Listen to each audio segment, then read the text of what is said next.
Catching up on those exciting announcements. For those of you, if you missed picking up your barbecue yesterday, I guess somebody will meet you in the back in the kitchen. But that fourth degree assembly, they did a great job on those ribs. So again, if you ordered a barbecue plate and forgot to pick it up yesterday, a knight will greet you in the kitchen following Mass. Earlier today, as you heard, was our first day of religious education. If you forgot, don't worry, well, come back next week. So again, Helen is still registering people, but just know that we had our first day of classes, pre-K through confirmation. So from here on out, catechism classes, catechetical classes will be in between the two masses. Roughly it starts around 9:15 and then ends in time for those that wish to participate in the 10:30 Mass. For those of you that aren't Catholic and would like to one day participate in receiving communion, Tuesday nights at 6 o'clock, that's our instructional class to learn more about the Catholic faith.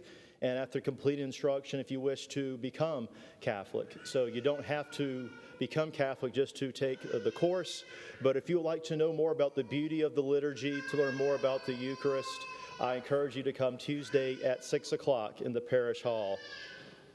The next senior moment of fellowship will be September the 18th from 1 to 2:30.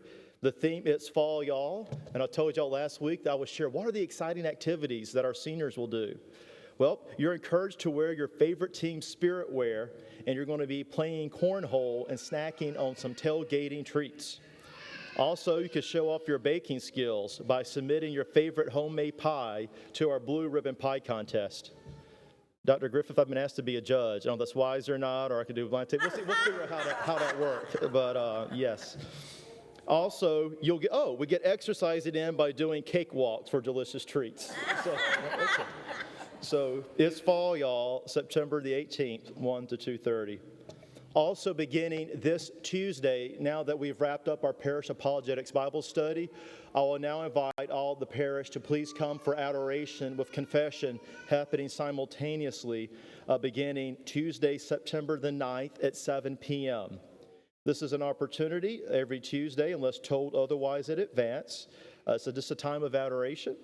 Please know that if you would like to go to confession, to line up where that third pew at the back, you see that little bar that's right there that on the wall. But just look at that wall mount, and that's where our confession begins. If for whatever reason confessions are still being heard at 7:50, an altar server will just tell you, can you please wait so that I can repose the Blessed Sacrament, and we'll hear confessions immediately afterwards. So again, we're now adding, it's not on there, there's now Tuesdays, allowing more opportunities for you to strive to be a saint if you've missed the mark in the past week. Also, if anyone is experiencing in their marriage more bad days than good, if you currently feel alone in your marriage or disconnected from your mate and feel like you're ready to give up, please don't. The Rediscovery Retroval Weekend Retreats are coming up for opportunity for healing. Upcoming retreats are in Orlando, Miami, both from September the 26th to the 28th, and in October in Jacksonville. These Retrovive retreats have helped couples, thousands of which that are Catholic, to rediscover hope and joy.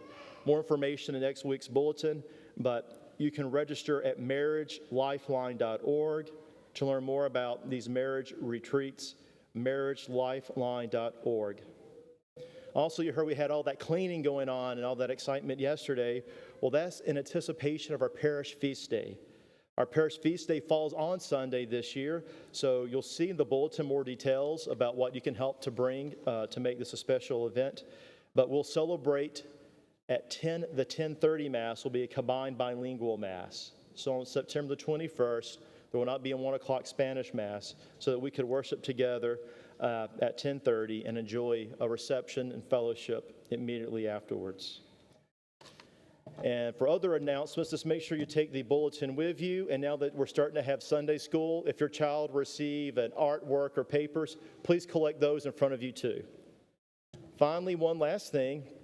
You know, when I became your pastor over 3 years ago, the bishop had just finished wrapping up a listening session on the Synod of Synodality, and he even came by here to St. Matthew, much like he did where I last was in Valdosta, and he asked you about your hopes and dreams. Where do you see the Diocese of Savannah now, short-term and long-term? So I'm happy to announce that today, in conjunction with the bishop and the diocese goals, we here at St. Matthew are now joyfully undertaking and kicking off the Harvest of Hope campaign here at St. Matthew. With this combined campaign, we are going to help our parish and help the diocese to accomplish goals to build up the kingdom of God while we're here on earth. Together, all the participating parishes now throughout the diocese, we're working together to raise $25 million to go towards specific projects that you help prioritize for Bishop Parks. Part of the campaign elements are as follows today: parish endowments. Every single parish, every single mission, through the generosity of this campaign, will have its own endowment. There's also going to be a brand new evangelization endowment. So this will help those that are catechists, those that would like to learn more, or to go travel outside our boundaries here. There will now be an endowment to help catechize and evangelize in the future. Also a part of the diocesan endowment support will be for vocations. I could tell this today's Sunday. Later this evening, the 5th Priesthood 101 group kicks off. We have numerous seminarians and also priests that have come from this parish. And we can always use an extra priest here, but priests don't grow on trees. So we come from families and we come from support.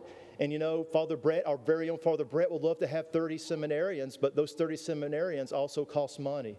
So again, a joy of participating in this campaign will help support here at St. Matthew and throughout our diocese the vocation training for the future priest of our diocese. Remember, without the priest, there's no Eucharist. Also, a lot of people get tired of driving to Savannah for every single diocesan event.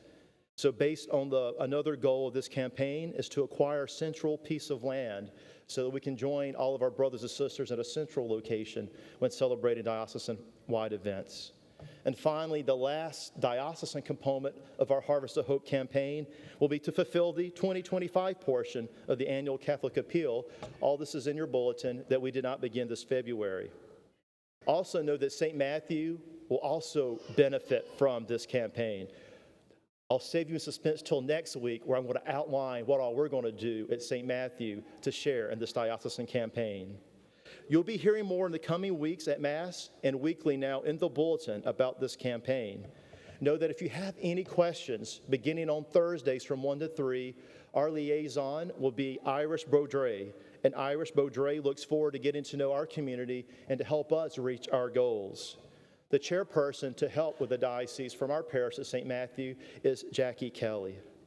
I just ask you right now to just join in praying with me on how we can realize the hopes and dreams for the kingdom of God here at St. Matthew and across our diocese. You will find in the bulletin also the campaign prayer, and we'll begin next week praying that also. I just thank you in advance for praying about how we can all together contribute to the Harvest of Hope campaign to benefit our diocese and parish for generations to come. All right, that was quiet. Wow. We can now stand for the final blessing. You're ready to go?